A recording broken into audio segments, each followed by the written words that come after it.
মধ্যপ্রাচ্য ও ইউরোপকে সরাসরি যুক্ত করা মানব সভ্যতার এক অসাধারণ প্রকৌশল কীর্তি হল সুয়েজ খাল। লোহিত সাগরকে ভূমধ্যসাগরের সাথে সংযুক্ত করে এই জলপথ বিশ্ব বাণিজ্যে এক বৈপ্লবিক পরিবর্তন এনেছে। প্রায় ১৯৩ কিলোমিটার দীর্ঘ এই খাল আরব সাগর থেকে আটলান্টিক মহাসাগরে যাওয়ার পথ প্রায় ৯,০০০ কিলোমিটার কমিয়ে দিয়েছে।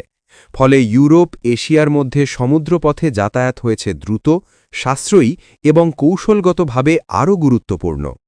তবে এই খালের ইতিহাস শুধু ঊনবিংশ শতাব্দী থেকে শুরু হয়নি।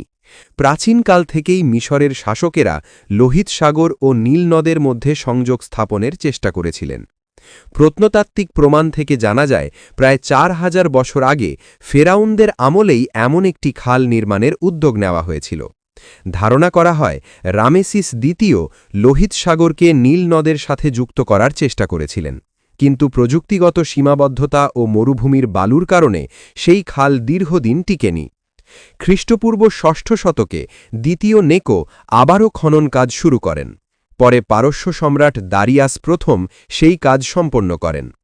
গ্রিক ঐতিহাসিক হেরোডোটাস উল্লেখ করেছিলেন সেই প্রাচীন খাল দিয়ে পাশাপাশি দুটি নৌযান চলতে পারত এবং পুরো পথ অতিক্রম করতে কয়েক দিন সময় লাগত। কিন্তু রক্ষণাবেক্ষণের অভাবে সেটিও হারিয়ে যায় ইতিহাসের পাতায়। আধুনিক সুয়েজ খালের স্বপ্ন আবার জাগে অষ্টাদশ শতাব্দীর শেষ দিকে। ১৭৯৮ সালে মিশর অভিযানে এসে নেপোলিয়ন বোনাপার্ট খাল নির্মাণের সম্ভাবনা যাচাইয়ের নির্দেশ দেন, কিন্তু তার নিযুক্ত জরিপকারীরা ভুলভাবে ধারণা দেন যে লোহিত সাগরের উচ্চতা ভূমধ্যসাগরের চেয়ে অনেক বেশি। তারা আশঙ্কা প্রকাশ করে খাল খনন করলে নীল নদের অববাহিকা প্লাবিত হতে পারে। এই ভুল হিসাব প্রকল্পটিকে প্রায় অর্ধ শতাব্দী পিছিয়ে দেয়। ১৮৪৭ সালে সঠিক পরিমাপের মাধ্যমে প্রমাণিত হয় যে দুই সাগরের পানির উচ্চতার পার্থক্য প্রায় নেই বললেই চলে। এরপর ফরাসি কূটনীতিক ফার্দিনান্দ দে লেসেপস উদ্যোগ নেন আধুনিক সুয়েজ খাল নির্মাণের। ১৮৫৯ সালে খনন কাজ শুরু হয় এবং ১৮৬৯ সালে তা সম্পন্ন হয়। প্রায় এক দশক ধরে চলা এই বিশাল প্রকল্পে হাজার হাজার শ্রমিক কাজ করেছিলেন। প্রথম দিকে শ্রমিকদের অনেককে বাধ্যতামূলকভাবে কাজে লাগানো হয়েছিল, যা পরবর্তীতে সমালোচনার জন্ম দেয়। পরে বাষ্পচালিত যন্ত্রের ব্যবহার বাড়ানো হয়। মজার বিষয় হল, খাল নির্মাণের বিরোধিতা করলেও পরবর্তীতে ব্রিটেন এর কৌশলগত গুরুত্ব বুঝতে পারে।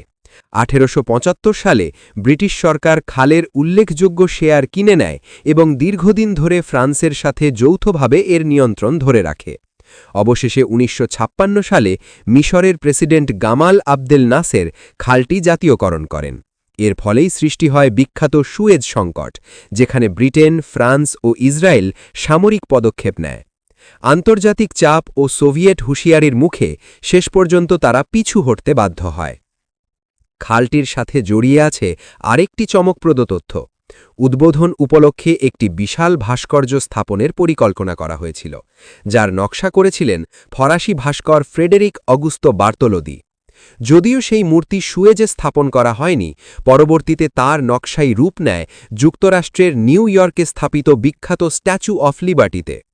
আরেকটি উল্লেখযোগ্য ঘটনা ঘটে ১৯৬৭ সালে আরব ইসরায়েল যুদ্ধের সময়। যুদ্ধের কারণে খালের দুই প্রান্ত বন্ধ হয়ে যায় এবং মাঝখানে আটকা পড়ে ১৫টি আন্তর্জাতিক জাহাজ।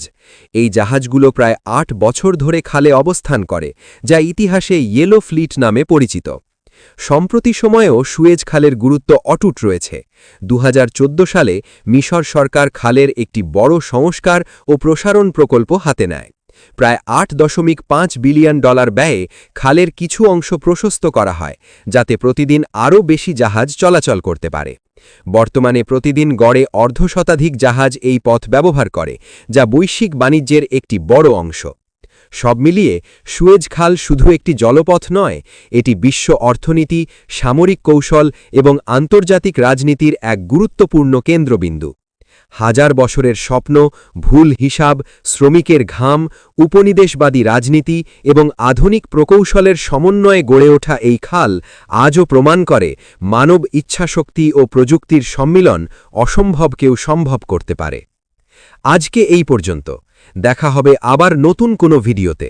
সেই পর্যন্ত ভালো থাকুন এবং সাথে থাকতে চ্যানেলটি সাবস্ক্রাইব করুন।